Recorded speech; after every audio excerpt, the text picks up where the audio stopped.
Hi friends, ఈరోజు మనం చెప్పుకోబోయే కథ సీసీటీవీ కేస్ గురించి. ఇక కథలోకి వెళ్ళిపోతే, ఢిల్లీ అవుట్స్కట్స్లో ఒక స్మాల్ మెడికల్ షాప్ ఉండేది. ఆ షాప్ ఓనర్ పేరు మహేష్. 24 గంటలు మెడికల్ షాప్ కాబట్టి రాత్రి టైంలో కూడా షాప్ ఓపెన్గా ఉండేది. సేఫ్టీ కోసం షాప్ మొత్తం సీసీటీవీ కెమెరాలు పెట్టి ఉండేవాడు.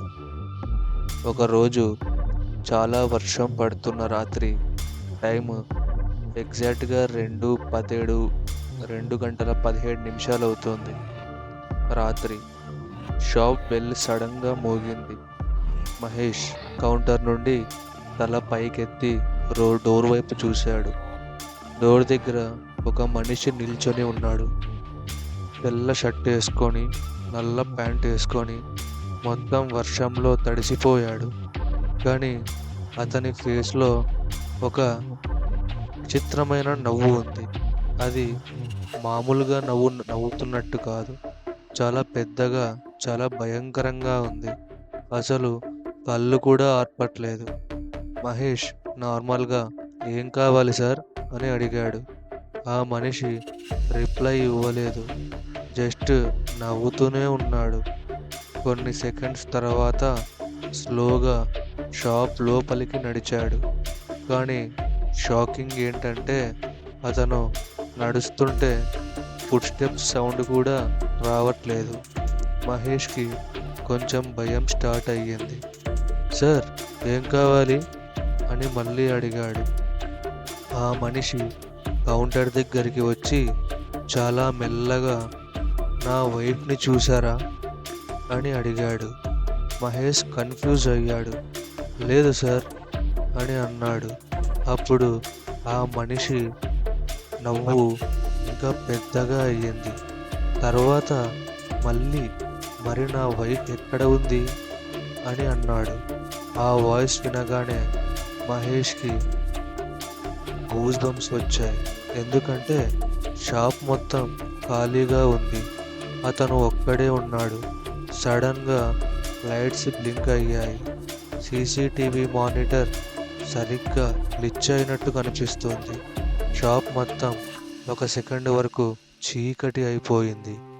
లైట్స్ మళ్ళీ వచ్చాక ఆ నవ్వుతున్న మనిషి అక్కడ లేడు, మాయమైపోయాడు. డోర్ కూడా క్లోజ్లోనే ఉంది. మహేష్ వెంటనే బయటికి వెళ్ళాడు. రోడ్డు మొత్తం ఖాళీగా ఉంది. వర్షం మాత్రమే పడుతూ ఉంది.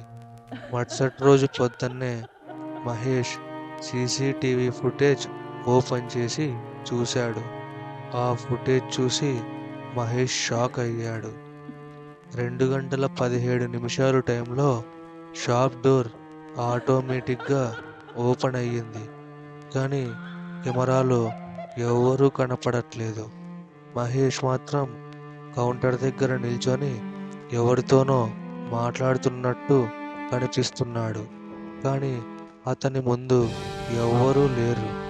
ఫుటేజ్ కంటిన్యూ చేస్తే మహేష్ సడన్గా బయట భయపడి వెనక్కి వెళ్తాడు.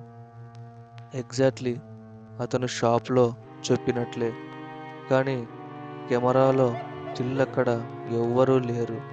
అప్పుడే మోస్ట్ ఒక భయంకరమైన సంఘటన కనిపించింది. కౌంటర్ పక్కన ఉన్న అద్దంలో ఒక రిఫ్లెక్షన్ కనిపించింది. ఒక పొడవాటి మనిషి, తెల్ల షర్ట్, భయంకరమైన నవ్వు ఎగ్జాక్ట్లీ మహేష్ ముందు నిల్చొని ఉన్నాడు. కానీ డైరెక్ట్ కెమెరా యాంగిల్లో అక్కడ ఎవ్వరూ లేనట్టు చూపిస్తుంది. రిఫ్లెక్షన్లో మాత్రమే కనిపిస్తున్నాడు. మహేష్ ఆ ఫుటేజ్ని పోలీసులకి ఇచ్చాడు. పోలీస్ ఫస్ట్ అది ప్రాంక్ అనుకున్నారు. కానీ ఫుటేజ్ ఫోరెన్సిక్ చెక్ చేశాక ఒక ఆఫీసర్ షాకింగ్ డీటెయిల్ నోటీస్ చేశాడు. అద్దంలో కనిపించిన ఆ నవ్వుతున్న మనిషి ఫ్లోర్ని టచ్ చెయ్యట్లేదు. కొంచెం గాల్లో ఎగురుతున్నట్టుగా కనిపించాడు. కొన్ని రోజుల తర్వాత పోలీసు ఒక ఓల్డ్ యాక్సిడెంట్ రికార్డ్స్ చెక్ చేశారు. 2019లో సేమ్ రోడ్డు మీద ఒక హస్బెండ్ అండ్ వైఫ్ యాక్సిడెంట్లో చనిపోయారు.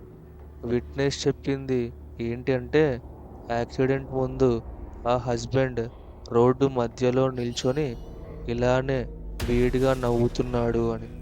అప్పట్నుండి ప్రతి రైనీ సీజన్‌లో ఎగ్జాక్ట్‌గా 2:17 ఆ ఏరియా సీసీటీవీ కెమెరాస్ గ్లిచ్ అవుతున్నాయి. ఇంకా భయంకరమైన విషయం ఏంటంటే, ఆ సీసీటీవీ క్లిప్ ఇంటర్నెట్‌లో లీక్ అయ్యాక చాలామంది సేమ్ కామెంట్ పెట్టారు. అద్దంలో ఆ నవ్వుతున్న వ్యక్తి ఇంకో అమ్మాయి నిల్చొని ఉంది అని. ఇది ఇవాటి కథ. మీకు ఈ స్టోరీ నచ్చింటే లైక్ చేయండి. ఇలాంటి స్టోరీల కోసం సబ్స్క్రైబ్ చేసుకోండి. Thank you.